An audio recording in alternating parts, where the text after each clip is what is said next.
Hola a todos y a todas. Estamos haciendo una grabación de una cápsula desde la Cátedra UNESCO en Hidrología de Superficie de la Universidad Talca en Chile y también la Universidad de Chile. Y en ella, en esta oportunidad, la cápsula, vamos a intentar abordar la temática de las curvas, intensidad, duración, frecuencia. Si me permiten esto, voy a compartir pantalla y vamos a intentar ir a mostrarles qué es lo que estamos haciendo, cómo se puede trabajar una curva intensidad, duración, frecuencia y cuál es su rol, para qué sirve. Entonces, vamos a partir primero planteándonos en esta línea, ¿qué son estas curvas?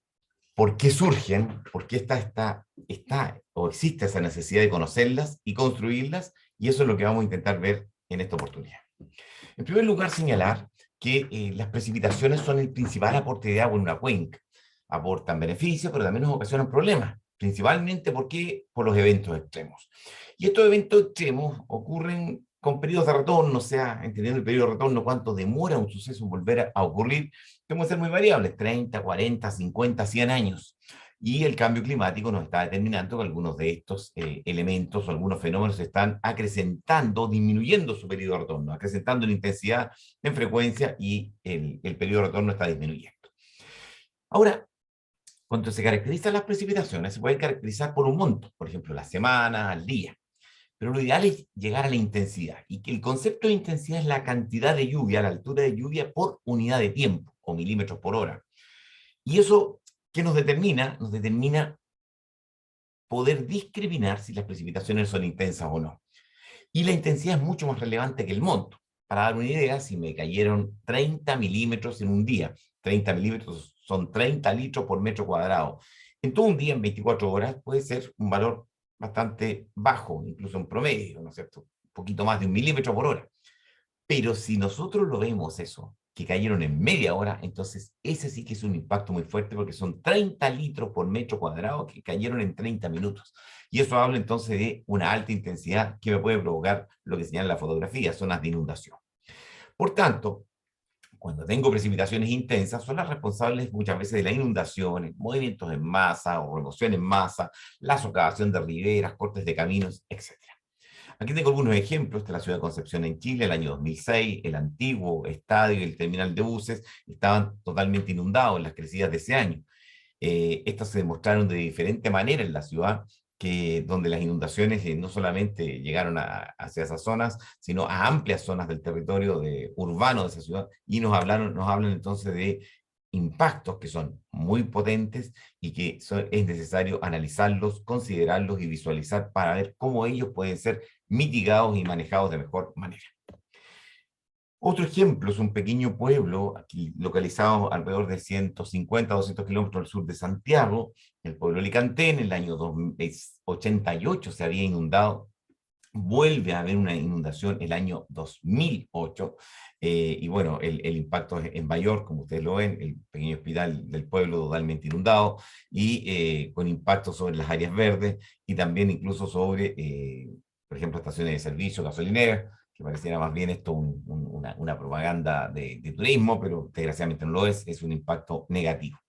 Entonces, la pregunta es, ¿cómo podemos ir abordando estas situaciones y cómo podemos irlas conociendo? Porque claro, algunas se producen frecuentemente, y a veces son producto de una mala planificación urbana. En este caso, la ciudad de Curicó, hay un paso a nivel que está mal diseñado y que no tiene Curicó en Chile alrededor de 200 kilómetros al sur de Santiago, y se ve entonces que hay un problema más bien de gestión urbana, de gestión de hidráulica y de la infraestructura urbana, más que un problema de alta intensidad. Y eso también hay que saber diferenciarlo, porque obviamente tenemos que tener muy claro sobre qué estamos hablando, cuál es el problema y cómo podemos tratarlo.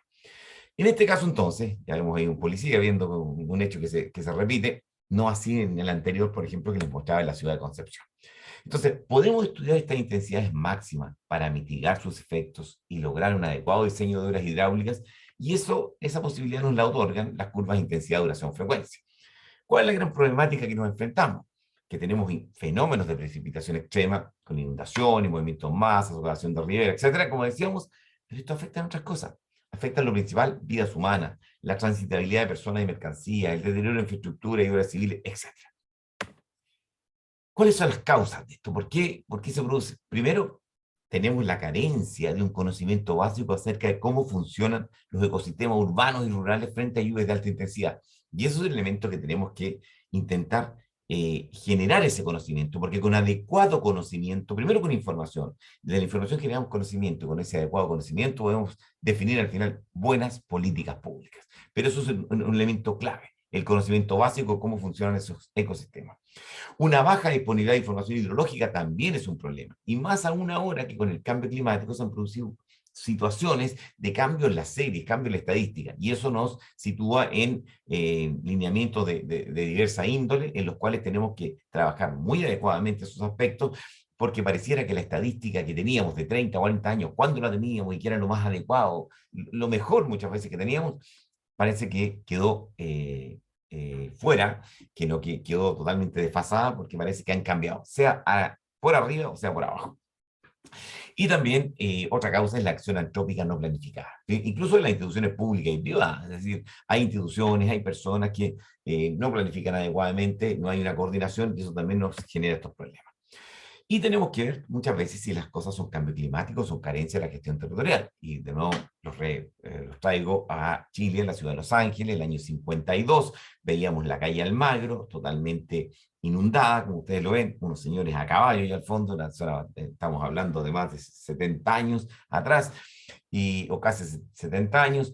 Y entonces esa calle se inundaba. Entonces, si uno la mirase con la perspectiva de hoy, año 2006, inundado como lo ven ahí, ya no eran los caballos, sino un automóvil más moderno, uno podría decir, bueno, si hubiésemos mirado solamente la segunda fotografía, estaríamos diciendo estos cambios climáticos. Pero ojo, esto ya se producía de antes. Y esto tiene que ver más bien con una carencia en la ordenación territorial, porque esa calle en realidad responde a lo que era un estero antiguamente y de alguna manera o cada cierto tiempo la naturaleza nos recuerda que vivimos de prestado, que estamos solamente en este lugar producto que nos lo permite, pero que esto es de ella.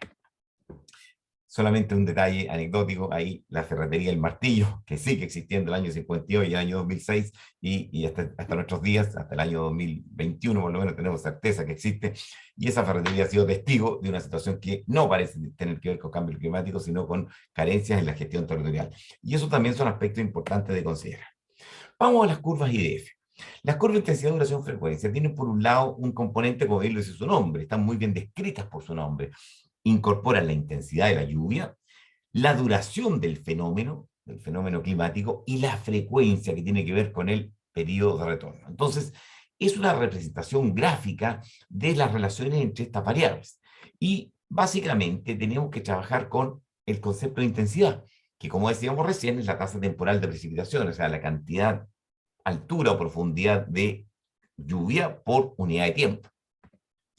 Eso nos habla entonces de ese concepto que tenemos que incorporarlo porque ese es el que nos interesa. ¿Cuánto está lloviendo en tanto tiempo? Normalmente todo se lleva a la hora, se lleva milímetros por hora. Entonces, una forma de hacer la comparativa y tener muy claro cómo esto está ocurriendo. La duración es el tiempo que transcurre desde que se inicia la precipitación hasta que esta cesa. Ese es un elemento. Ojo que esto también cuando se aplica a otros aspectos como la ecuación racional no es la misma duración, sino que tiene que ver con el concepto de tiempo o concentración que lo veremos más adelante cuando analicemos las gráficas o una cápsula ligada al uso de la ecuación racional. Y esta se mide en fluidiógrafos, que pueden ser fluidiógrafos registradores de banda, vamos a quedarnos en ellos un poquito porque ahí están los otros, los de cazoleta, que son los actuales, pero que tienen algún problema, pero voy a quedarme en eso porque hay mucha información histórica que tenemos que saber rescatar. Y la frecuencia corresponde a la repetición de eventos de similares características, y esto tiene que ver con el periodo de retorno. Por tanto, cuando estamos hablando de esto, estamos hablando que está asociada a una función de distribución de probabilidad, una f de x, que está definida como la probabilidad de que la variable aleatoria sea menor o igual a un número determinado. Esa es nuestra función de distribución de probabilidad. Y por tanto, la f de x, la función de distribución de probabilidad, tiene una expresión también discreta que es 1 menos 1 partido por el periodo de retorno. ¿Por qué 1 partido por el periodo de retorno? Como lo vamos a ver, porque 1 partido por el periodo de retorno, 1 partido por t es la probabilidad de excedencia. Por tanto, la probabilidad de que la variable aleatoria sea menor o igual a un determinado valor es 1, el total, menos la probabilidad de que sea excedido. Y la probabilidad de que sea excedido es 1 partido por t. Ahora bien, la, la definición de estas curvas es lo que vemos ahí a la derecha arriba, es decir, son una familia de curvas del tipo exponencial negativa. ¿Por qué son exponenciales negativas? Porque en la medida que vayamos a una menor duración, la probabilidad de que la intensidad sea mayor aumenta. Es decir, cuando ustedes o cuando se encuentran enfrente a una lluvia importante, lo más normal es que ustedes estén frente a esa lluvia y si es muy, muy intensa, van a esperar un rato para ir de un lugar a otro para que pase esa intensidad, porque saben que esa intensidad lo más probable es que no va a durar mucho rato. Es decir, las altas intensidades duran poco, por tanto, a menor duración hay mayor probabilidad y por eso es una exponencial negativa. Y es una familia de curvas porque cada una de esas curvas responde a lo que significa un determinado periodo de retorno. ¿Cómo obtenemos la información? Bueno, esta, en el caso de Chile, se obtiene por la Dirección General de Aguas, que es el órgano encargado de la institución encargada de registrar, y también la Dirección Meteorológica de Chile. Son dos instituciones que nos entregan ese tipo de información.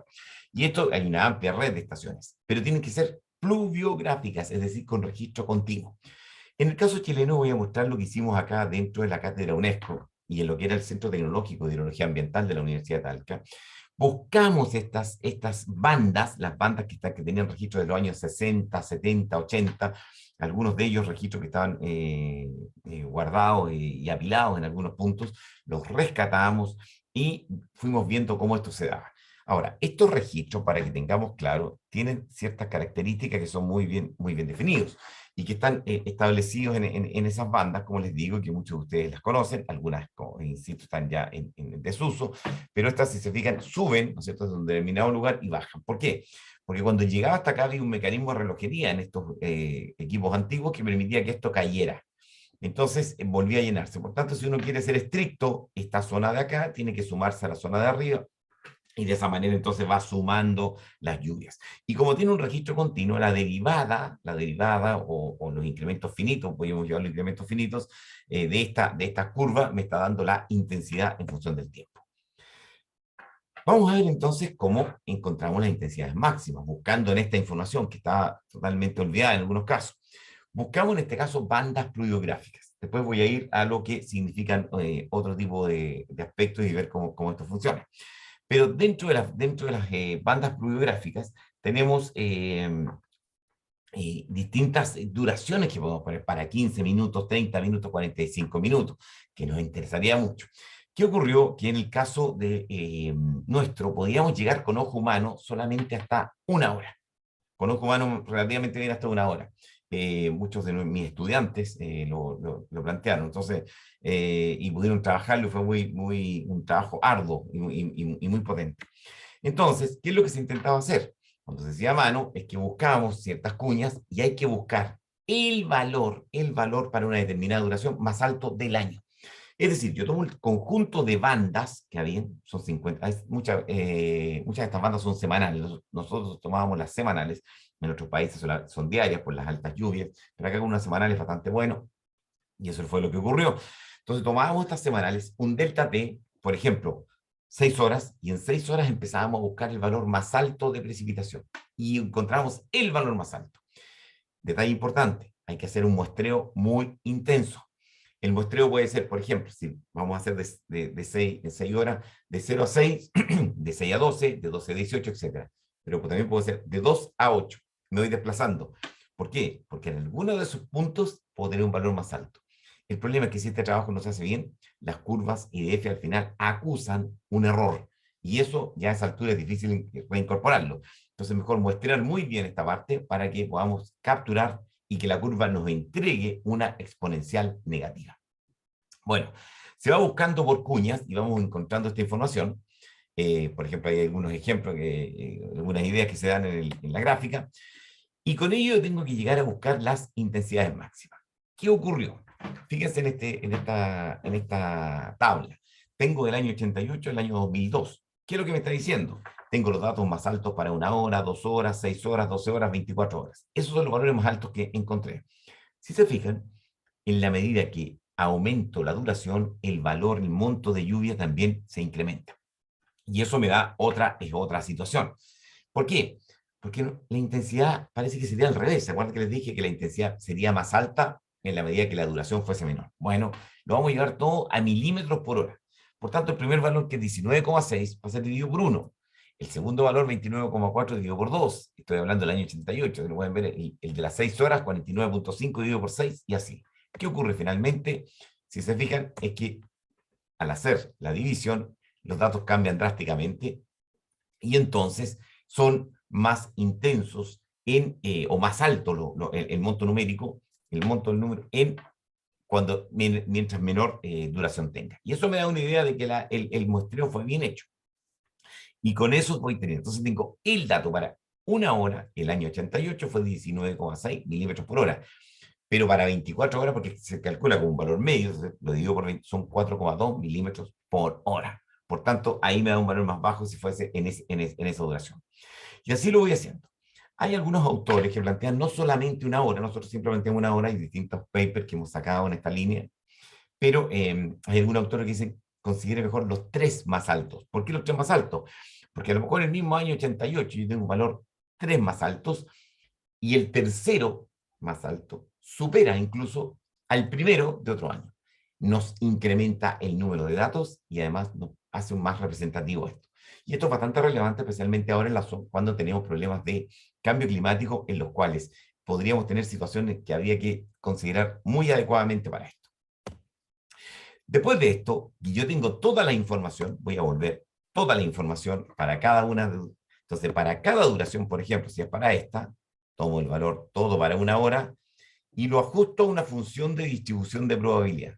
Cada una de estas duraciones, los datos son ajustados a una distribución de probabilidad. Entonces, ¿qué es lo que consigo? Voy a conseguir tener esa función y una expresión del periodo de retorno.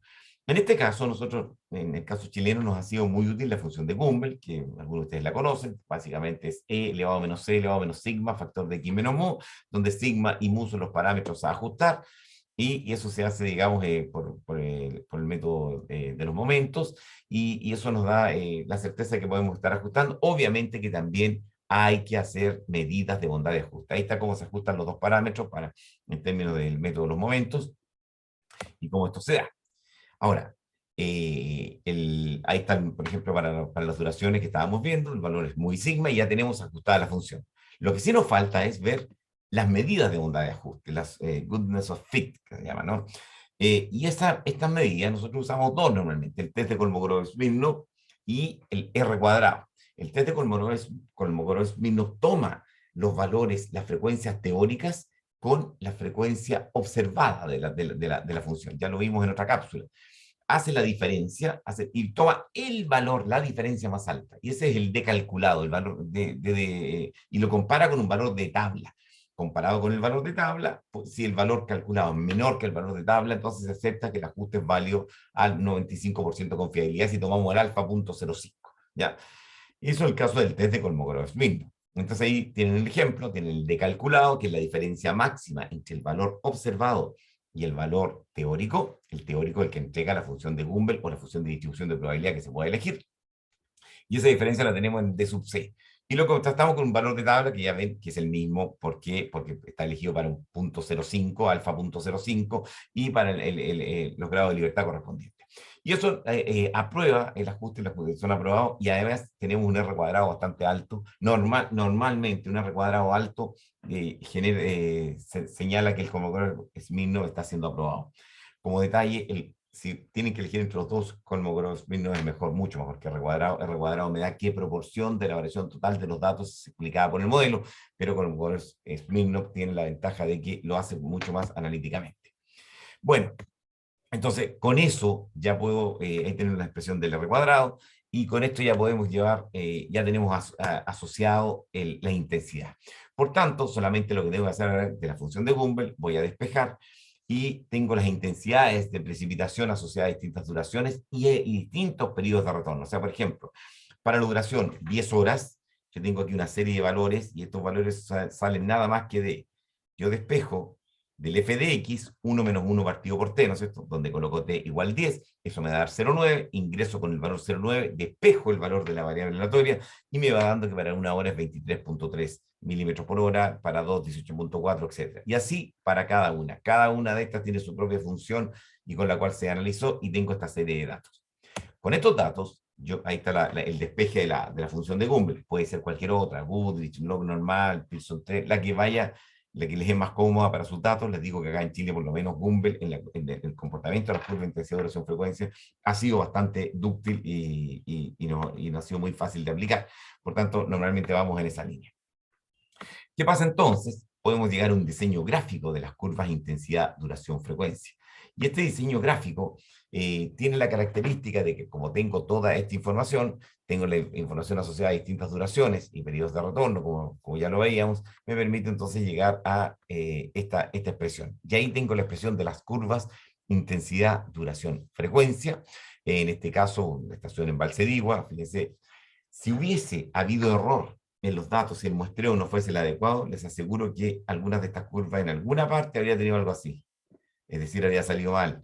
Y eso nos hablaría de que, o para el otro lado, entonces nos hablaría de que hay que volver a hacer esto. Y eso obviamente no es lo deseable, muy por el contrario, lo que deseamos es que esto salga bien a la primera y no tengamos mayores problemas.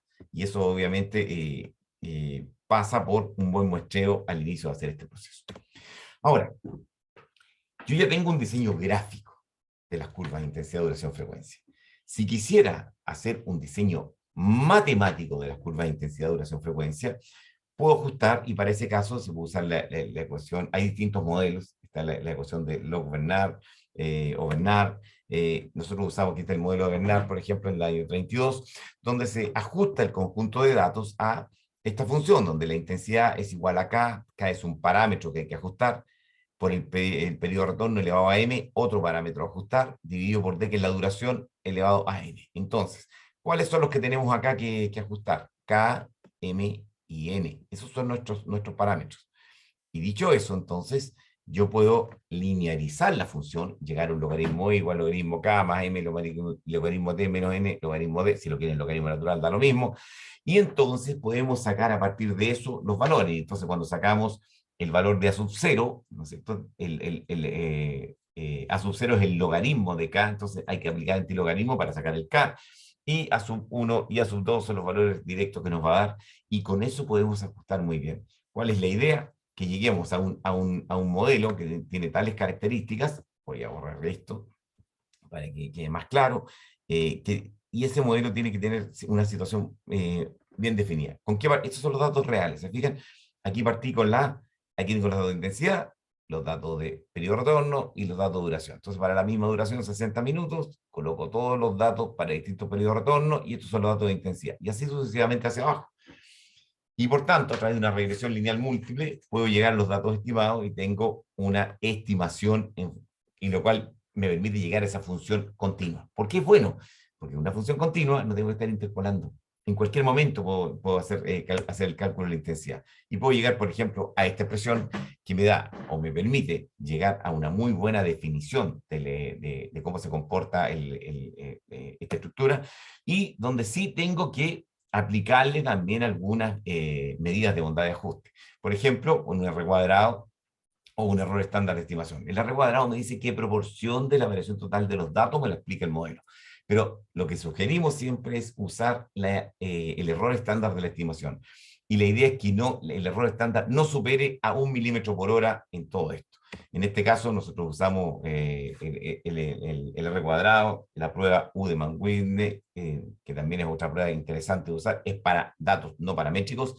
Y también aquí se aceptó la hipótesis nula de que no había mayor diferencia entre los valores estimados y los valores reales alcanzados, y con un alfa punto 0,5. Y también pudimos ver otros aspectos que pueden estar el coeficiente de terminación, que nos dio 0,99, y finalmente también usamos el error estándar de la estimación, que nos dio, fíjense ustedes, 0,537, lo cual es un valor muy, muy relevante, muy interesante, porque nos permite trabajar con cierta confianza y tener que esa función es adecuada para este análisis.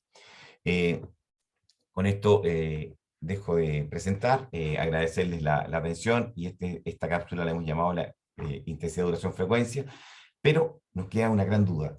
¿Podemos extender esto a aquellas estaciones en las cuales solamente tenemos valores pluviométricos, o sea, valores cada 24 horas? Y la respuesta es que sí. Hay una apuesta y una propuesta hecha desde acá, de la Cátedra UNESCO en Hidrología de Superficies de Chile, y estará en una próxima cápsula. Muchísimas gracias.